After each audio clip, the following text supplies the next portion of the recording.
अब आ जाते हैं हम एनएलपी के क्वेश्चंस पे, ठीक है। नेचुरल लैंग्वेज प्रोसेसिंग के क्वेश्चंस कर लेते हैं, ठीक है, सारे के सारे। इसमें एमसीक्यूज वगैरह वही सेम पैटर्न एमसीक्यूज होंगे, साथ में जितने भी सब्जेक्टिव क्वेश्चंस है, ओके, सब्जेक्टिव होंगे, 2 मार्क्स होंगे, सारे टाइप ऑफ क्वेश्चंस होंगे, ठीक है। Let's see. सबसे पहला क्वेश्चन आ जाता है, what is a chatbot. Chatbot क्या होता है? So chatbot is a computer program that is design to stimulate human conversation through voice commands, text chats और both.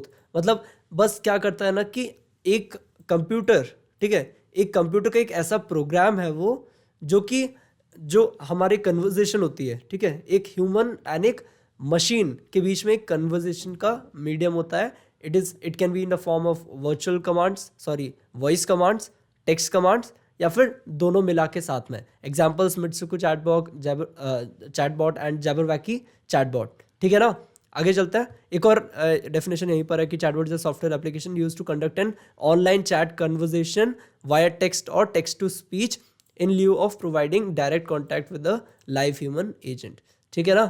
Now next is what is the full form of NLP. NLP का full form क्या है? Natural, ये नहीं पता क्या है?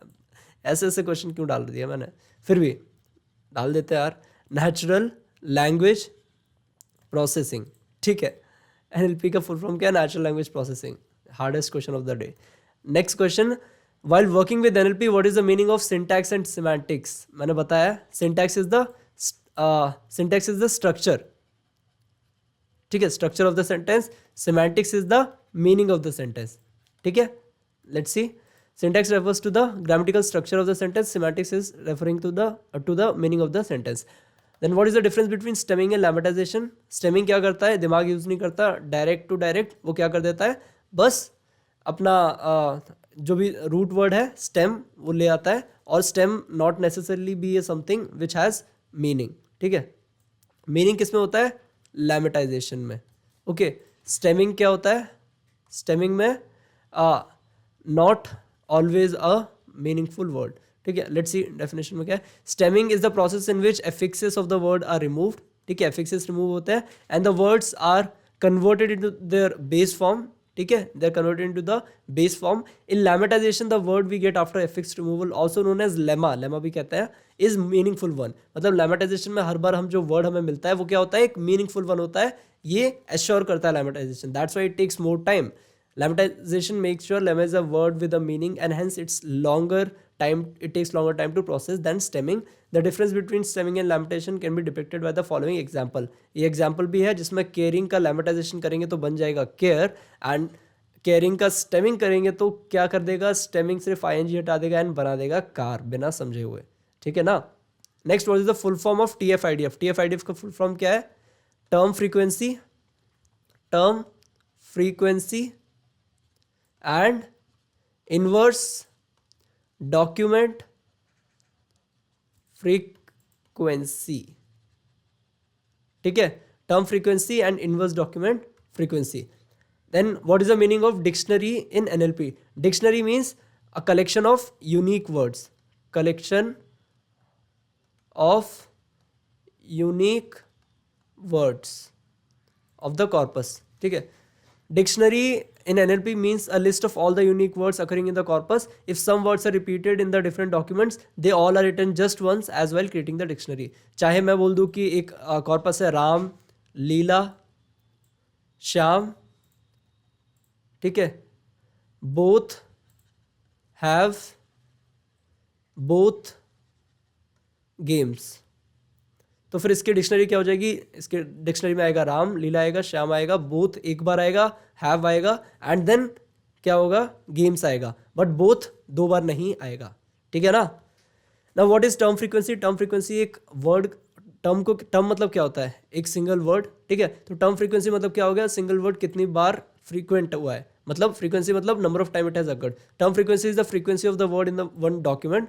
Term frequency can easily be found from the document vector table, as in the table we mention the frequency of the each word of the vocabulary in each document. ठीक है ना.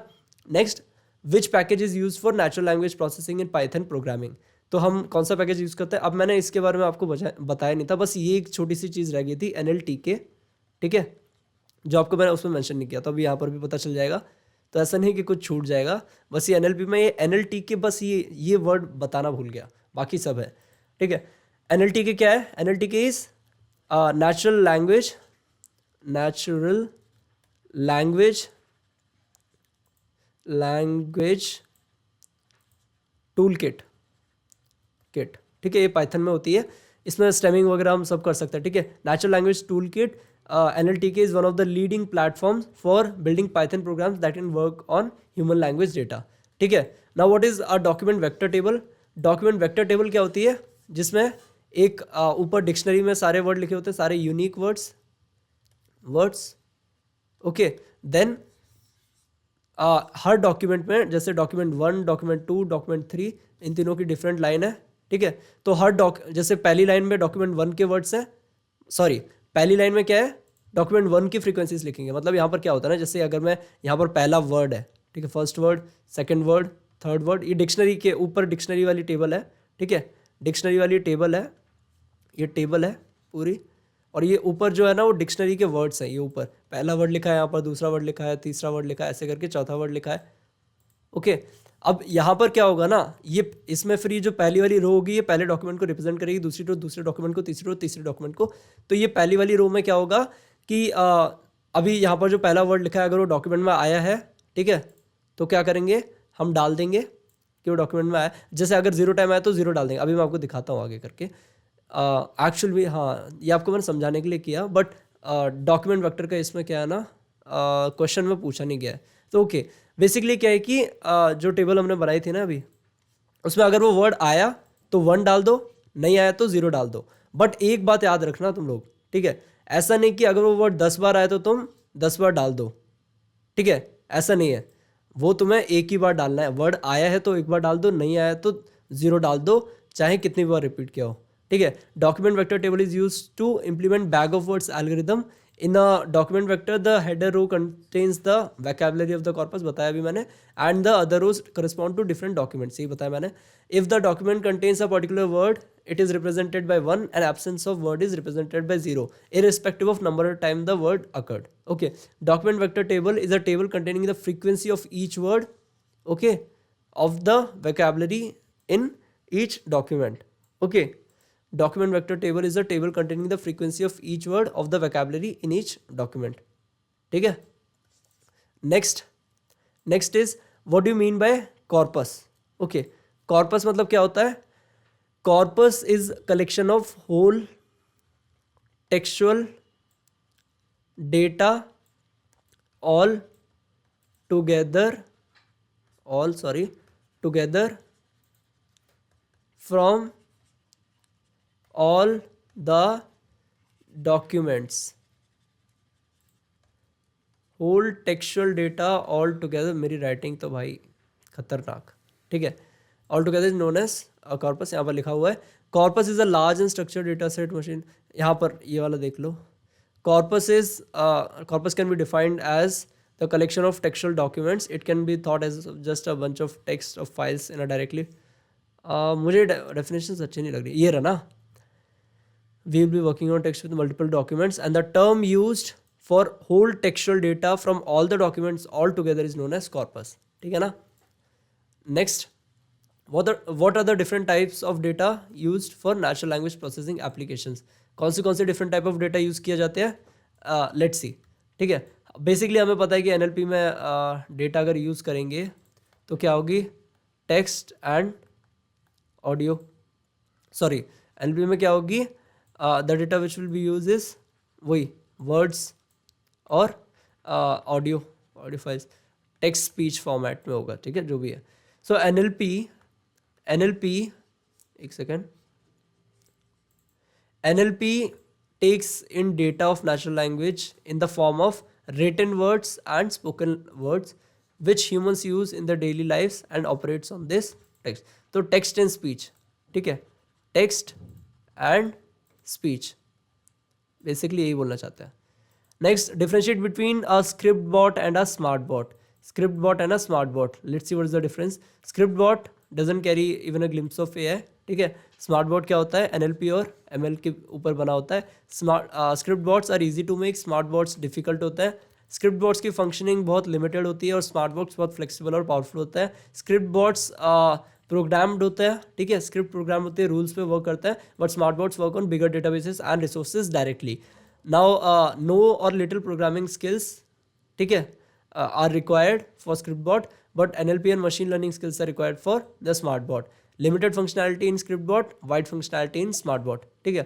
Next, give an example of the following: multiple meanings of a word and perfect syntax and no meaning. Let's see, ये भी important question है। Example of multiple meanings of a word: his face turns red after he consumes the medicine. तो एक ही word है but इसकी multiple meanings है, ठीक है। कैसे मल्टीपल मीनिंग्स है? He is having an allergic reaction, या तो हम बोल सकते हैं रिएक्शन हो रहा है इसकी वजह से उसका मुंह लाल हो गया, अदरवाइज वो टेस्ट नहीं बेयर कर पा रहा है, that's why his face turn red. Then perfect syntax and no meaning, ये दो हो सकता है। Perfect syntax and no meaning, इसका एग्जाम्पल क्या हो सकता है? ये chickens feed extravagantly while the moon drinks tea, कोई मतलब है इसका? नहीं है, ठीक है। सो सिंटैक्स परफेक्ट है, ग्रामर सही है, बट इसका मीनिंग कुछ भी नहीं है, ठीक है ना। Next, what is inverse document frequency? Inverse document frequency क्या होता है? इनवर्स डॉक्यूमेंट फ्रीक्वेंसी डेफिनेशन देख लेते हैं। आप इसका वो भी कर सकते हो, क्या बोलते हैं, फॉर्मूला अगर लिखना तो बताता हूँ मैं। Inverse document frequency, okay, document frequency is the number of documents in which the word occurs irrespective of how many times it has occurred in those documents, ठीक है, irrespective of how many times it has occurred on this document, ये document frequency होती है, okay, ये अभी मैंने बताया था आपको document frequency। अब inverse document frequency क्या हो जाती है?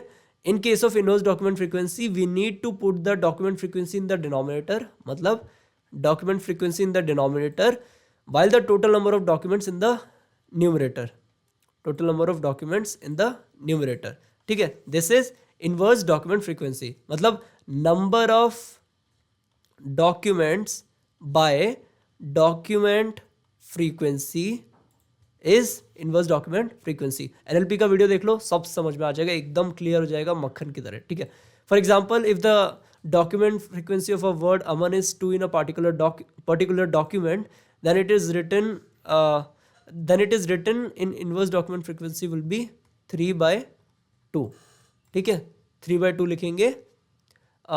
if the document frequency of the word aman is 2 in a particular document, मतलब एक irrespective of how many times it has occurred in those documents.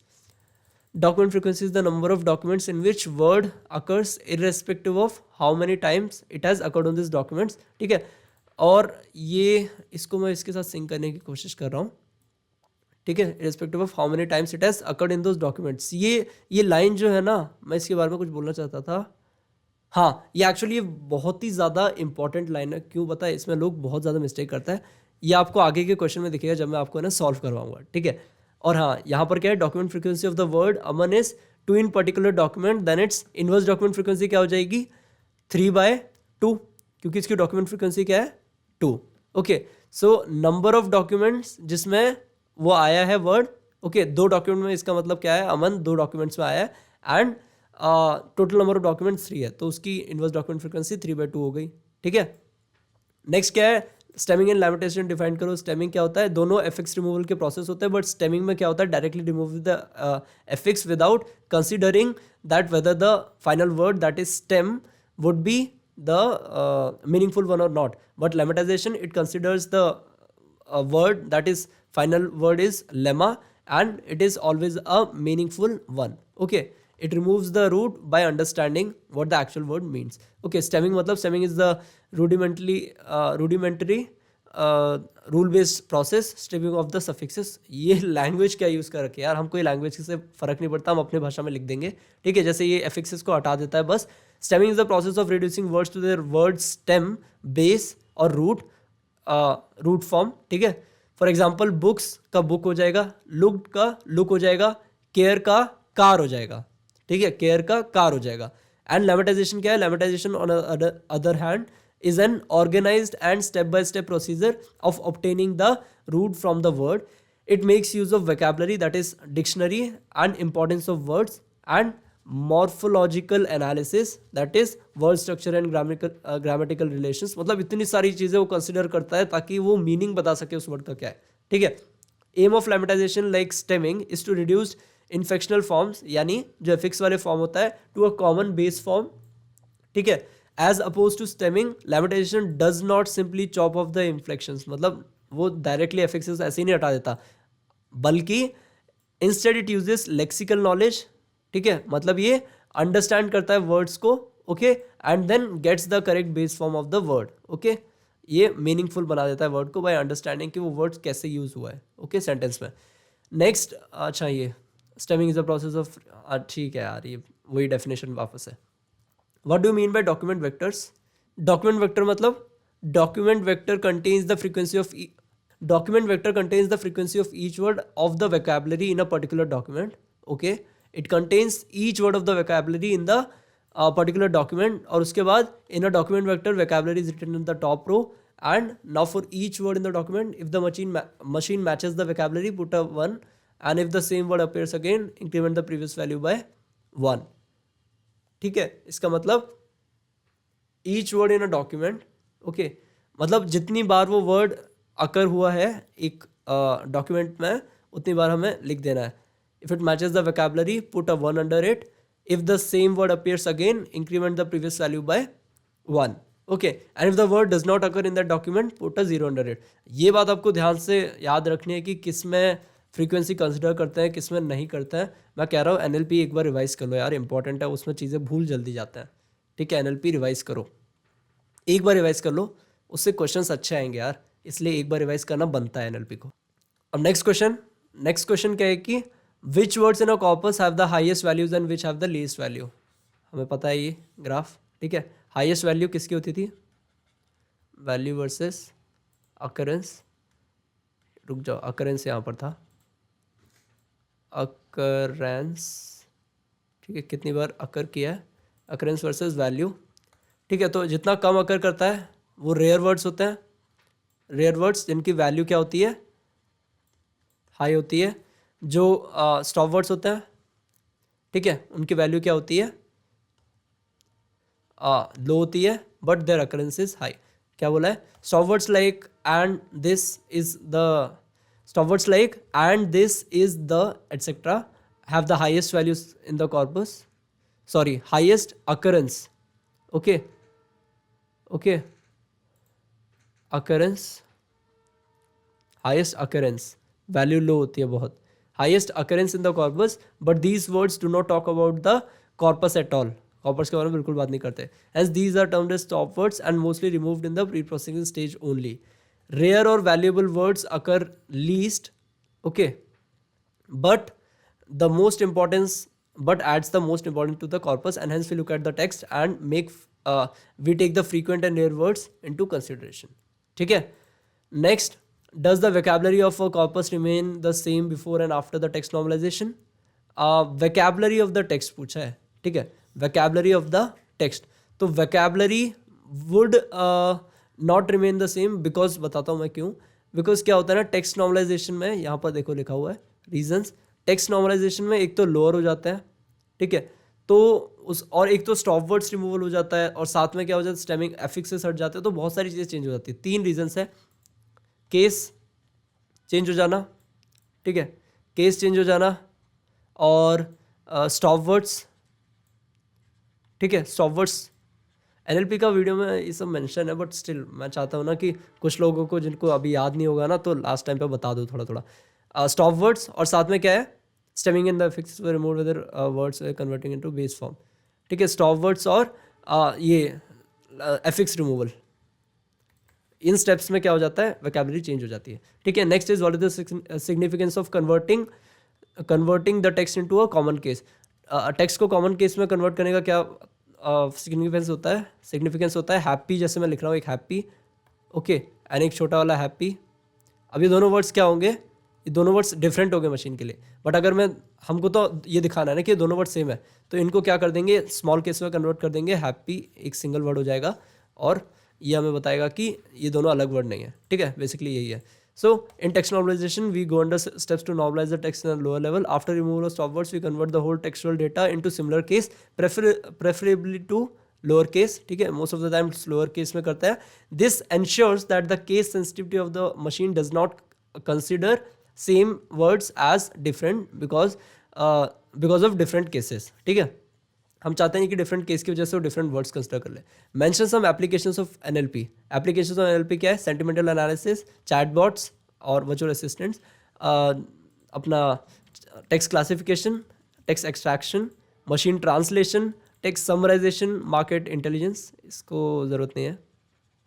Then autocorrect, okay, basically आपको इतने सारे याद करने की जरूरत नहीं है।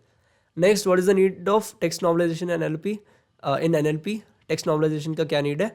Since we all know that the language of computers is numerical, ठीक है, language of computers is numerical. Numericals मतलब कंप्यूटर जीरोज और वन की भाषा ही समझ पाते हैं, ठीक है, जीरोज एंड वंस की भाषा समझ पाता है, तो उनको ऐसे ही कुछ भी दोगे तो वो चीज़ें नहीं समझ पाएंगे। तो बेसिकली हमें एक ऐसे फॉर्म में कन्वर्ट करना है पूरे टेक्स्ट को जो कि वो जो कंप्यूटर्स है they will understand it easily.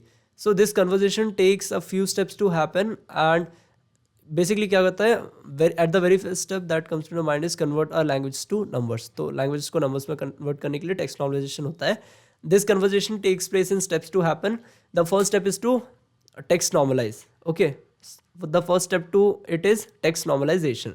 Since human languages are complex, we need to first of all simplify all of them in order to make sure that understanding becomes possible, okay. Text normalization helps in cleaning the textual data in such a way that when it comes down to a level where its complexity is lower than the actual data. एक तो दो point हो गया ना फिर इधर, एक तो कन्वर्टिंग, ठीक है, converting words etcetera into numbers, numerical data for machine to understand, numerical data for machine to understand, ठीक है। एंड देन सेकेंड क्या हो गया? सेकेंड इज दैट, ये सेकेंड है और ये फर्स्ट है। सेकेंड इज की it helps in cleaning of the textual data in the way that it comes down to a simpler data and इसकी कॉम्प्लेक्सिटी लो हो जाती है, ठीक है। नेक्स्ट है what is the concept of bag of words. Concept of bag of words देखते हैं। Bag of words एक नेचुरल लैंग्वेज प्रोसेसिंग एल्गोरिथम है, ठीक है। उसमें क्या होता है ना, आपको दो चीज़ें मिलती हैं बैग ऑफ वर्ड्स में, दो चीज़ें मिलती हैं।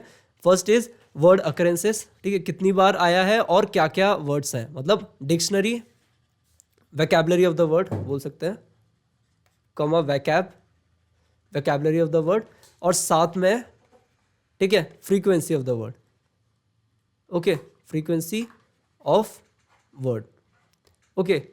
सो यहाँ पर क्या बोला, in bag of words we get the occurrence of each word and construct the vocabulary of the corpus. The bag of words just create a set of factors containing the count of word occurrences in the document और reviews. The bag of words factors are easy to interpret, ठीक है। Explain the relation between occurrences and the value of word. अभी तो बताया, ये repeat हो रहा है, ठीक है, रिपीटेड है।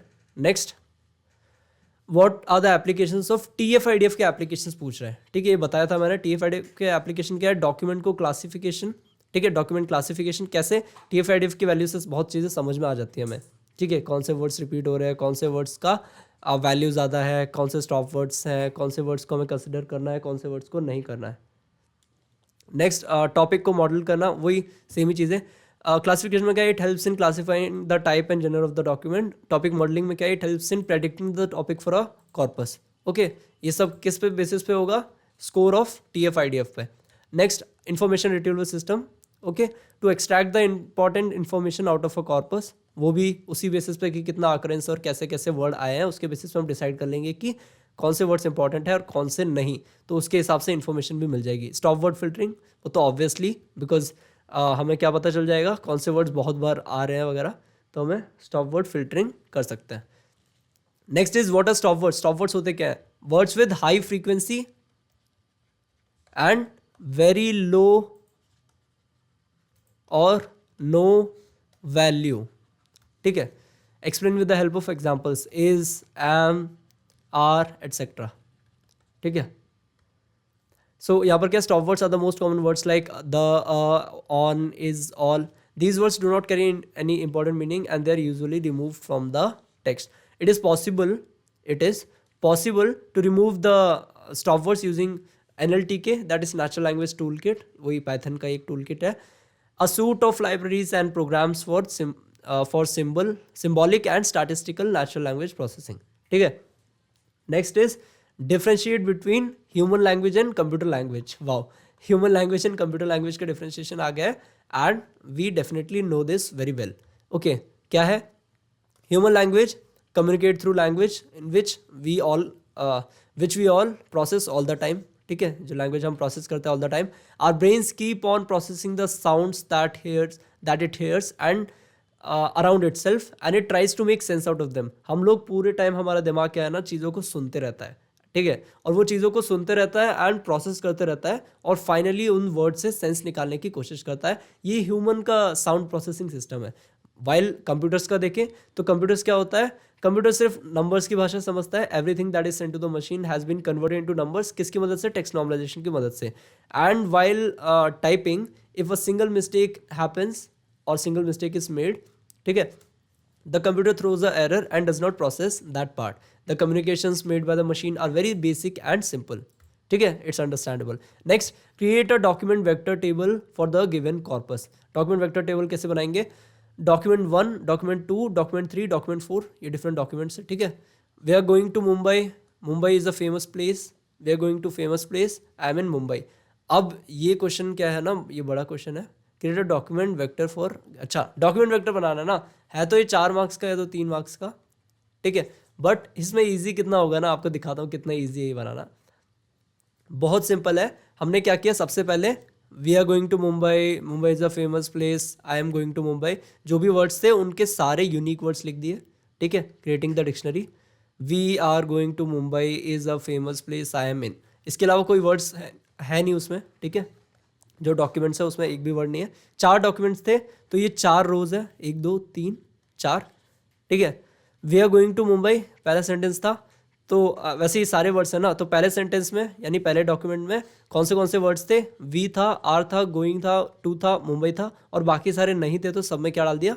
0 0 0 0 0 0 0. ठीक है, अब बाकी सेकंड वाले में 0 0 0 0 0 1 1 1 1 1 1 0 0 0. ये क्यों है? क्योंकि दूसरा वाला सेंटेंस क्या था? Mumbai is a famous place. ठीक है, तो वहाँ पर क्या हो गया? बाकी सारे 0 हो जाएंगे, बस ये और ये. ठीक है, और साथ में ये Mumbai is a famous place, जो वर्ड्स उसमें आए थे बस वो 1 हो जाएंगे, बाकी सारे 0. एंड फिर we are going to Mumbai, इसमें वी आर गोइंग टू, उसमें 1 1 1 हो जाएगा. एंड सेंटेंस क्या था हमारा थर्ड वाला? We are going to a famous place. ठीक है, we are going to a famous place. Okay, so वो सारे के सारे 1 हो जाएंगे, बाकी सारे 0 हो जाएंगे क्योंकि उन्होंने 0 बार आया. ऐसे करके पूरा का पूरा ये हो जाएगा और हमारा डॉक्यूमेंट वेक्टर क्रिएट हो गया. सबसे ईजी 4 मार्क्स. इससे ईजी 4 मार्क्स आप खुद बताओ आपको मिलेंगे? इतना छोटा लिखना है और 4 मार्क्स, जो कि आपको एक पेज का पूरा लिखना होता है, उसमें आपको इतना ही लिखना है. अब next, classify each of the images according to how well the model's output matches the data sample. Okay, let's see. ये वाली इमेज है.